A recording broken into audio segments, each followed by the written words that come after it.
Welcome back, guys. I want to say big congratulations to all Biafrans, agitators, and Biafran citizens. One story just landed on my table right now that the United States of America Justice Department have now recognized BRGIE, Biafra, Government in Exile, as the entity that is standing for the independent state of Biafra. And this is a very big one.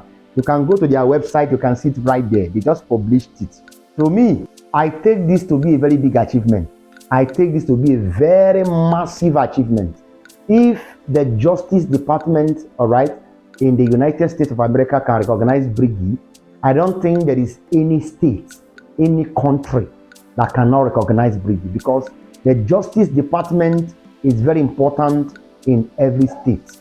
Anything that has to do with justice, and especially a country that has law and order, a country that respects people's rights, the country that respects human rights, the country that is functioning.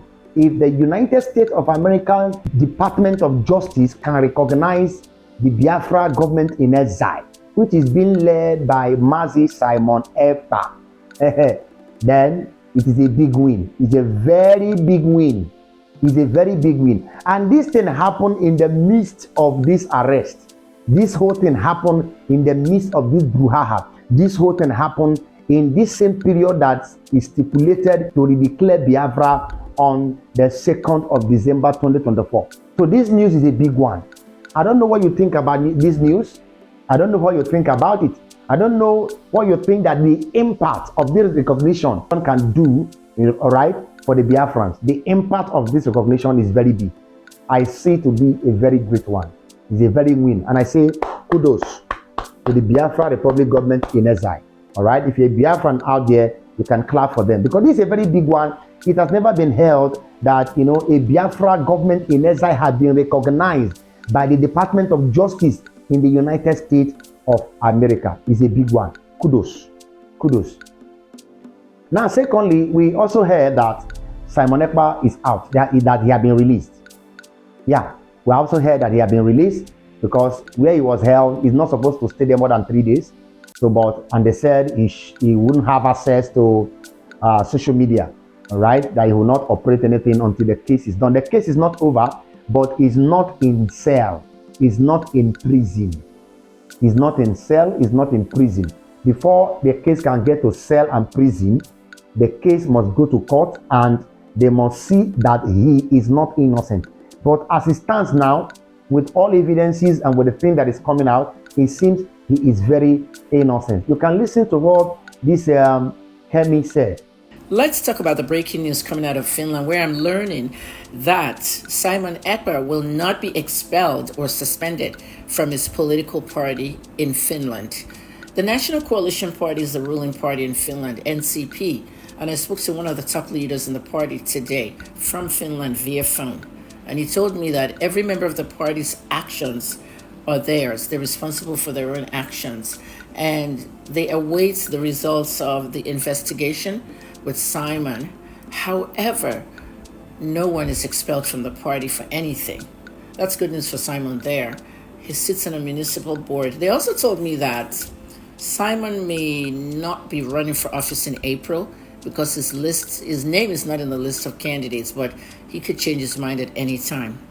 Now, with regards to the extradition, I'm seeing reports all over social media that the Finnish government will not grant any extradition of Simon Ekpa. I have not been independently able to confirm or deny that, but some Finnish journalists I talked to today were telling me things like it doesn't look like they're going to extradite him. It's not likely that General Musa is going to get his wish to have Ekpa extradited to Nigeria, partly because he's a Finnish citizen and is also protected by the Finnish constitution.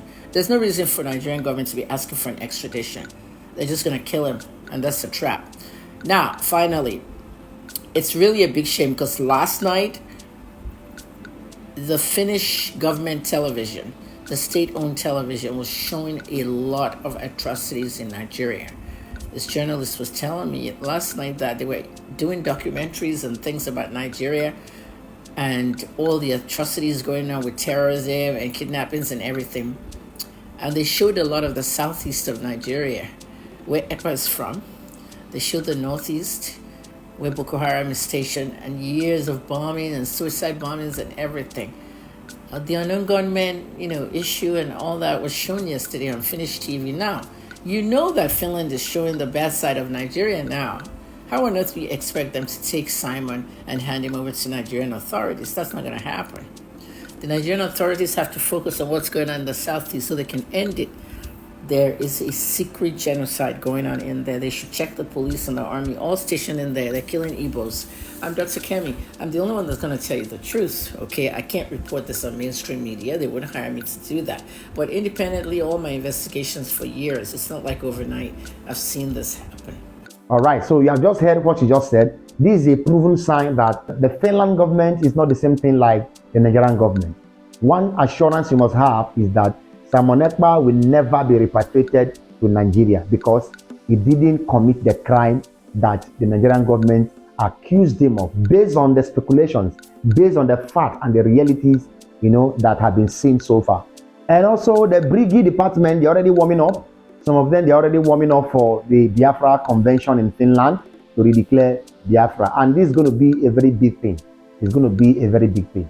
And one thing I still want to say to you that, so some of you that is saying that Simon Ekpa is the cause of insecurity, is the reason that he sit at home in the southeast. We just passed a Monday since after he was arrested. On Monday passed and the whole southeast was under lock and key. So which shows that Simon Ekpa is not the one telling them to sit at home. The people is sitting at home because they are protesting against the incarceration of Mazi Nnamdi Kanu, which is their leader. They are using it to protest against the government for holding Nnamdi Kanu. And they have said it openly. Even Simon Ekpa has actually said it openly that release Nnamdi Kanu, then sit at home can stop. All right?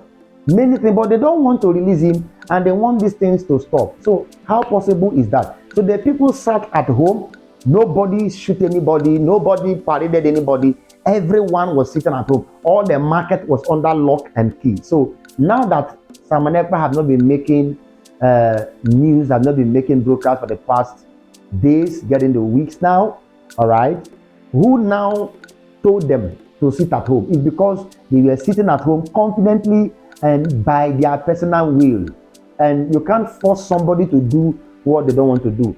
It is their personal right. I don't know what you think about this whole matter. Drop your thoughts right there in the comment section. And to you that is happy that the US government, Department of Justice have recognized BRGIE, all right, you can type right there in the comment section and say kudos to the BRGIE government. God bless you. See you next time in my next video.